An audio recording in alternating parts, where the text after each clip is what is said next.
Don't look like a sea dog while I'm recording this Kirblog. Boop, boop, boop, boop, boop, boop, boop, boop, boop, boop, boop, boop, boop, boop. Yeah, that's what you're getting. I couldn't really... I wanted to do the theme song, but I mean, the theme song to regular show is just the... So I couldn't really write lyrics to that, but someday, if I ever do another one of these. But in the meantime, this is what you're getting. This is a Kirblog about regular show.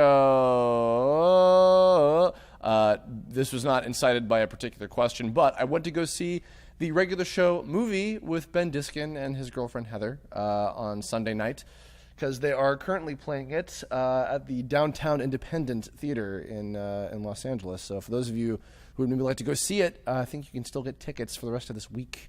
I think it's going up until Friday, so go check it out, because it was quite good. I enjoyed it. I've been following regular show for several years now, right around when it first started, way back in, like, God, I think it was like 2010 or so, maybe a little later than that.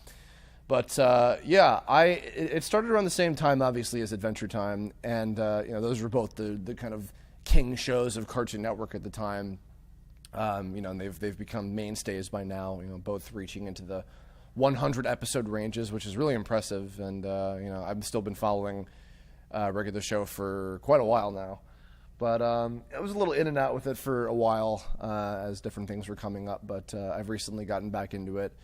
They've been doing kind of a long continuing arc about a certain character's love life that I won't, not like Love Life, the anime, the video game, but I won't spoil anything about that if you guys haven't been seeing it. But regular show is a show that was, I think, kind of unexpectedly up my alley, like more so than I would have thought. I remember when I was still in college, Mike Rocco, my friend, had shown me the 4 in the AM PM thesis film that creator Gigi Quintel had put together, and I remember seeing that, and I was like, "Oh, this is pretty cool. This is pretty funny." And I was like, this guy got a show based on a show on Cartoon Network based on this? Like, well, okay, because there's like cursing and drugs and shit in it. But I was like, oh, okay. And then after waiting a long time, just like with Adventure Time, taking it ages for it to actually come out, I started watching it, and I think just the kind of like goofy humor is probably what sort of drew me into it at first. And for the most part, it's a pretty straightforward, like, basic kind of show. It's certainly not like, all on the same lines in terms of like Adventure Time and Steven Universe as far as like the long continuing, deeper sort of plot elements or whatever. At least not in the beginning, and arguably maybe not even now, because even the arc that they've been doing with the romantic relationship stuff has not been the deepest thing in the world, but it's been incredibly relatable, and I think that's also what it is that's maybe really taken to it, is that it's even though it's a show about a freaking talking blue jay and a raccoon and a gumball machine, etc., everybody's incredibly human and relatable in a way that I think is what was keeping me going with it. Beyond just like the bizarre humor style and everything. And it's funny too, because the humor, I could see people because I met some people who didn't like it at first. They were like, oh, it's just like a copy of Adventure Time, which is not true, obviously, if you really know the show. But I could see why a lot of people would probably turn away from it at first, because it was like, oh, it's just stoner humor. It's like I don't like the stuff on Adult Swim. And I actually don't like a lot of the stoner humor shows on Adult Swim. I'm not really like big into a lot of those. Even though I appreciate them for what they are, they're just not really for me.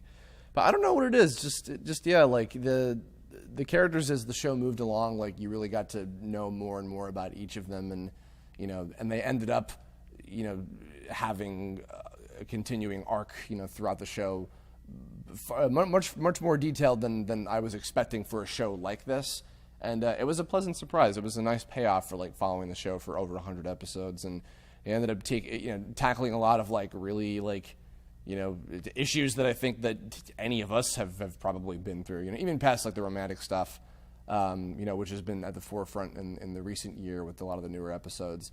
Just like basic things. Not that all of us, have issues with going to an arcade and suddenly a video game character coming to life and, trying to kill and destroy everything that we know and love. I have that problem. I don't know about you guys, but I certainly, related to that episode.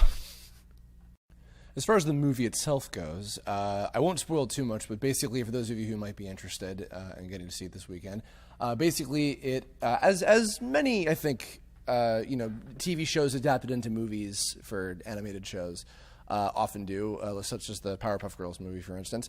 They actually took this film to tackle something that was kind of important to, I guess, the sort of overall deal of the show. In this case, it was something that dated back to Rigby and Mordecai knowing each other in high school, and actually the reason why it is that they're working at the park that they've been at for pretty much the entire show.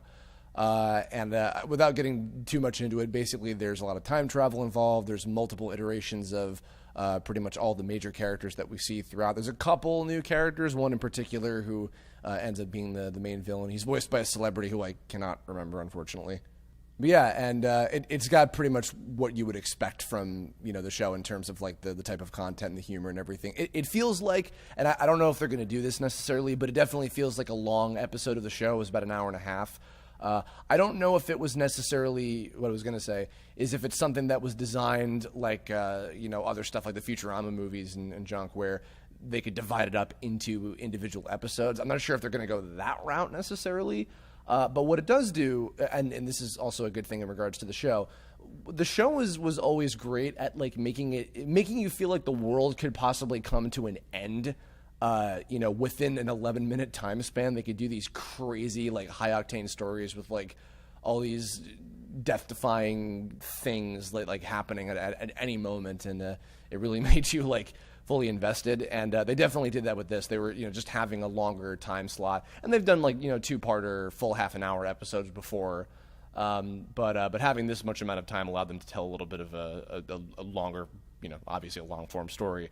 But they went to some pretty interesting places with it. It was definitely done in kind of a general way that wasn't going to interfere with anything major in the show itself. I think because, like, for instance, I guess this isn't that big of a spoiler, but most of the female characters in the show are not present in the movie. They make some cameos, which are it's just some cute little like, oh hey, here they are. But for the most part, they are not in the movie at all. So unfortunately, because of that, I'm assuming that was to not interfere with all the stuff going on with the female characters and the interpersonal relationships with all of them in the show at the time. Because like sometimes that would happen with a Pokemon movie or like other stuff like that, where like they would release a Pokemon movie in theaters at the time, and then Ash would have certain Pokemon in the movie that he wouldn't have in the show yet that had aired in America. So I think in order to not mess with that, they designed it in this way. But it's more of a story about Mordecai and Rigby's relationship and what it is that they mean to each other and why they've stuck together. And of course, there's lots of crazy fight scenes and saving the world type shit that often happens in the show on a pretty big scale. There's some really cool stuff that happens throughout it. And a few other cameos. They got like Fred Tatasciore, Roger Craig Smith, who's obviously a series staple. Steve Bloom is in there as well. I wish I could remember the name of the guy who was the freaking. I'm gonna look it up. Hold on. Pause. Jason Mantzoukas. That was his name. There, I did it. Sorry, I've spoiled all the movie magic for you. But anyway, yeah. It was it was a fun trip. It was a really enjoyable ride. It wasn't anything like like oh my god, but it was definitely like it was a fun ride. And if you're a fan of the show, you'll definitely get a kick out of it. There's some moments I think towards the end that were like. They were pretty heartfelt, when not like the full on climax, but like one of the big turning points about why it is that Rigby and Mordecai have stuck together this long, and what it is that's keeping them together. It's cool. There's some interesting twists to it. Granted, the twist, I feel like the big twist of it was like pretty like that's pretty obvious, but I mean. The show is also pretty simple and straightforward, so I didn't expect the movie would be so like mind-blowing necessarily either in terms of the story, but yeah, it was a really enjoyable ride, and I really liked it. I don't know if they're going to be airing it on TV at some point. I'm sure that they will, but yeah, definitely worth going to see in the theaters. So if you live in the California area and you want to go check it out, go do that. I think that you would enjoy it. And in fact, actually, Heather, Ben's girlfriend, who had never seen the show before, she enjoyed it, and she didn't really know much about the show going into it other than the basic things that I'd explained to her. So yeah, if that's any indication of you being able to understand it, even if you've not seen the show, more reason to go check it out. One last little thing too, while I'm remembering, I actually did a interview with the creator J.G. Quintel, who's also the voice of Mordecai. I did an interview with him way back in 2010, actually, where when the show was first beginning to air, and it was actually for a school project that I was doing. It was my last year of college. Our assignment was we had to interview 2 different people that were involved with the animation community of some kind, some way, shape, or form. And at the time, JG, I guess, was probably more a little more free to do stuff like this. He was very active on his DeviantArt page, and he would fave a lot of fan art and write regular blog posts about different things and et cetera. And it was pretty cool. And so I reached out to him and I said, hey, like, would you mind? I'd love to interview you. And so I had to ask him 15 different questions. And I learned a bunch of different things, including the film that he did, the 2 in the AM PM, and Naive Man from Lollyland, which is also where Pops came from, were completely like off the cuff kind of ideas. They were from like a writing exercise or something where they had to like draw out a word from like a hat and just do a film based on that. So like 2 in the AM PM was from the word candy, and Naive Man from Lollyland happened to be lollipop, so lucked out there. And then yeah, like him working on Camp Laszlo at the time, and then working on Flapjack, because he and Thurup, the creator of Flapjack, went to college together at Cal Arts, and then eventually him pitching the show. And it was so funny because the way that he described kind of how it picked up was so kind of miraculous, and even he was like, yeah, I don't know what it is that they saw in it, but they liked it. The whole idea of the characters from his thesis films being in the show was entirely out of just like, oh, I just like to draw them, and they were fun designs, and he was like, I don't really like making up new characters because it's really hard to do. It was easier to just reuse the ones that I already liked from my previous films, and that was how it went. I think also that from talking to him, this was the first time that I learned about storyboard-driven shows, because I assumed that it was all done through like script writers and everything, and this was the first time he told me like, no, that we don't have any script writers. The story is all in the storyboards, and our artists make up the dialogue as they go along, and that was my first time ever really getting to know what the deal was with that. And I actually tested on the show a few years ago now, when I was still living in New York. They were accepting applications. This was back in like 2012, I think it was. But I was doing that, and I had to do the exact same way that they and obviously I didn't get it, but I had to learn what it was like to storyboard an entire thing without writing an actual script. I think I might have wrote it like just for my own sake, but it was done that way. So that was kind of my first learning experience in that.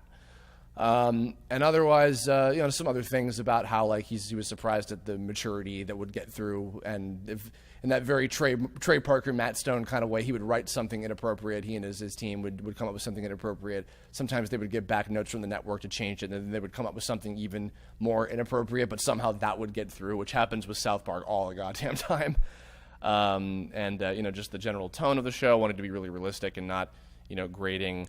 He was telling me about how he was learning to scream really for the first time, because he wasn't generally a person who ever raised his voice. But voicing Mordecai, he kind of had to figure out how to do that. And it was really cool, and he was a big help. And then I ended up getting an A on the assignment, because the interview turned out really good. So I owe him a lot for that. And also he mentioned a funny story about how 2 people in his crew were wrestling in the office one night, and then they busted a hole in the wall, and then they put a Skips poster over that to hide the hole. And it was apparently after they'd finished the episode The Power, which is pretty funny. So it was a cool thing. And so JG, not that you'll ever probably hear this, but thank you for that, because you helped me get a good grade on this paper. Oh wait, no, hold on, one more story, because I already told him that, because now I'm remembering.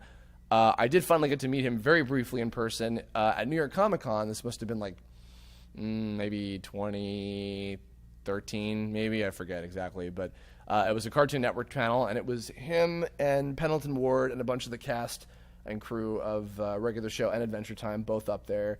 And it was like really like when the shows were first getting like super popular and everything. And I went up and I got to ask a question about, hey, would you guys ever want to consider doing a crossover between Adventure Time and Regular Show? And Penn Ward and J.G. Quintel were both. I'd mentioned in the question before, and also you got me an A on my report card, not on my assignment. Thank you for that. And he was like, oh, cool, yeah. Yeah, basically, I asked them like, "Oh, what would a crossover be like?" And JG and Pam, I think, I don't know if I'm assuming they were being joking, of like, "No way, I would never work with this jerk over here or whatever." And then Tom Kenny, who's the voice of the Ice King on Adventure Time, who was up there, made some joke about, like, he was doing the Ice King's voice, and he was like, I keep putting things in this gumball, and nothing's coming out. It's not working. Sam Marin, the voice of Benson, was just looked, he was just laughing. And I was like, all right, I'll take it. That works for me. It's a perfectly acceptable answer. So I guess that's going to wrap us up. But yeah, so if you're in the LA area and you can make it to the Downtown Independent Theater, go check out the Regular Show movie. It's quite fantastic, and I quite enjoyed it, and you might as well. But otherwise, in the comments below, leave some comments about your favorite Regular Show episodes and characters and things if you watch it. Or if you've not watched it, tell me why. Because ain't nothing but a good cartoon that you should be watching. So tell me why you haven't yet, or why you won't get into it, so I can berate you. Don't do that. But yeah, and if you have ideas for future Kirblog topics, leave one about that too. Let me know, and hit me up on Twitter, Tumblr, Facebook, whatever you feel like. If not, in the comments or otherwise. Although most of the questions lately have been coming from the comments. Not very many over anything else as of late. So I don't know. Maybe do that also, just for some variety's sake. I don't know, man. Don't talk to me. Don't talk to me, man. Okay, bye.